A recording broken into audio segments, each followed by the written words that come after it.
Hi guys, info में आप सबका स्वागत है। आज का टॉपिक है H5N1 बर्ड फ्लू, जो यूएसए को धीरे धीरे एनिमल पैंडेमिक को ढकेल के लेके जा रहा है। और ये अभी खाली यूएसए में नहीं बल्कि इंडिया में भी फैल चुका है। National centre for disease control ने एनसीडीसी ने 25 मई को एक एडवाइजरी जारी किया है और ये अभी इंडिया के 4 स्टेट्स में ऑलरेडी एवियन इन्फ्लुएंजा का स्ट्रेन पाया गया है, जिसमें आंध्र प्रदेश, महाराष्ट्र, केरला एंड झारखंड है। चलिए अभी जानते हैं H5N1 आखिर ये बला है क्या। It is a highly pathogenic avian influenza and ये एक सब क्लास है इन्फ्लुएंजा वायरस का और H5 का टोटल 9 सब टाइप्स है। बेसिकली H5N1 दो टाइप की प्रोटीन से बनी हुई है। H मतलब हेमाग्लूटानिन, इसका काम होता है सेल्स को इन्फेक्ट करना, और N का मतलब होता है न्यूरामिंडेज, इसका काम होता है वायरस को स्प्रेड करवाना। एवियन इन्फ्लुएंजा को अभी तक 68 कैटल हर्ट्स में डिटेक्ट किया गया है यूएसए की 9 स्टेट्स में, जैसे कि Colorado, South Dakota, Kansas, Michigan, North Carolina, Idaho, Texas, Ohio and New Mexico. CDC यानी center for disease control and prevention अपने जांच में ये पता लगाया है कि more than 200 cows, 9000 wild birds and 90 million chickens USA की इस वायरस से इन्फेक्टेड है। H5N1 बर्ड फ्लू जो कि स्टार्ट हुआ था 2020 में, आज उसका स्ट्रेन पाया जा रहा है अमेरिका के मरीन एनिमल्स एंड कैटल्स में, और ये धीरे धीरे दूसरे देशों में भी फैल रहा है, जैसे कि इंडिया एंड ऑस्ट्रेलिया। ये वायरस म्यूटेट होकर ह्यूमंस में भी फैल सकता है, जो कि एक बहुत ही बड़ा भयंकर रूप ले सकता है। बर्ड फ्लू एंड ह्यूमन का रिश्ता बहुत पुराना है।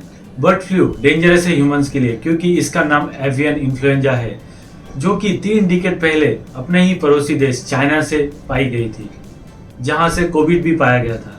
860 लोग इन्फेक्ट हुई थी इस वायरस से, और ये वायरस स्प्रेड होते होते 23 कंट्रीज में स्प्रेड हो गई थी, including China, Egypt, Vietnam and Turkey. As per हु 460 लोगों ने इस दौरान अपनी जान गंवाई थी, जो कि साफ दर्शाता है कि बर्ड फ्लू के इफेक्ट होने पे डेथ रेट है 50% से भी ज्यादा। अभी बात करते हैं बर्ड फ्लू का इम्पैक्ट 2024 में।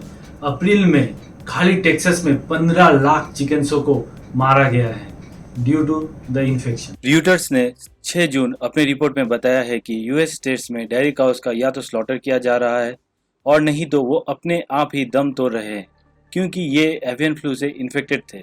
साउथ डकोटा में 1700 डेयरी फार्म्स ने डजन्स ऑफ काउस को भेज दिए हैं स्लॉटर के लिए, जो काउ वायरस से रिकवर नहीं हो पाए थे। Milk products mainly milk, cottage cheese and सोर क्रीम इस वायरस का 20% ट्रेस मिला है। यूं तो पहले समझा जा रहा था कि पेस्टुराइजेशन से इस वायरस को मिटाया जा सकता है, लेकिन माइस पे एक्सपेरिमेंट करने के बाद ये पता चला है कि हर तरीके का पेस्टुराइजेशन से ये वायरस रिमूव नहीं भी हो सकता है। ये मैं आपको बता दूं कि पेस्टुराइजेशन एक ऐसी प्रक्रिया है जिसमें फूड प्रोडक्ट की शेल्फ लाइफ बढ़ाने के लिए उन्हें हीट किया जाता है हल्की गर्मी से, usually less than 100 degree Celsius, to eliminate pathogens, और ये कई तरीके से किया जाता है। 2015 की फूड फ्रीडम एक्ट ने यूएस के 30 स्टेट्स को अनपेस्टुराइज्ड यानी रॉ मिल्क बेचने की आज़ादी दी है, लेकिन फेडरल गवर्नमेंट ने इन्फेक्टेड काउ से रॉ मिल्क बेचने को मना किया है। चलिए अब जानते हैं H5N1 फ्लू का सिम्टम्स क्या है।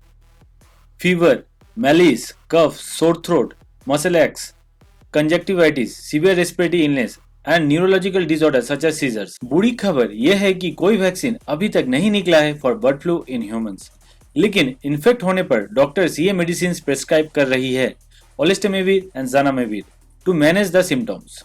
बर्ड फ्लू के कारण यूएस के कैटल बिजनेस में भी बड़ा इम्पैक्ट आया है। कोलंबियन गवर्नमेंट पहली गवर्नमेंट है जिसने कैटल की ट्रेडिंग को रेस्ट्रिक्ट किया है। मेक्सिको ने सर्विलियंस चालू किया है regarding import of cattle products. Canadian government ने भी कैटल प्रोडक्ट जो कि इंपोर्ट हो रही थी यूनाइटेड स्टेट्स से, उसको टाइट किया है।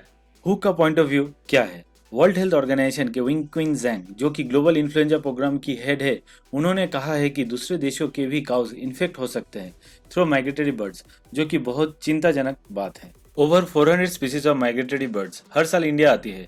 इनसे म्यूटेटेड बर्ड फ्लू फैलने का खतरा बना रहेगा। इंडिया को कोई स्ट्रॉन्ग स्टेप्स लेना चाहिए इस रिगार्डिंग या नहीं? दोस्तों कमेंट्स बॉक्स में अपना राय जरूर बताएं। वीडियो के अंत तक बने रहने के लिए आपका शुक्रिया, और please like, comment and subscribe करना ना भूलिएगा। तो अलविदा दोस्तों।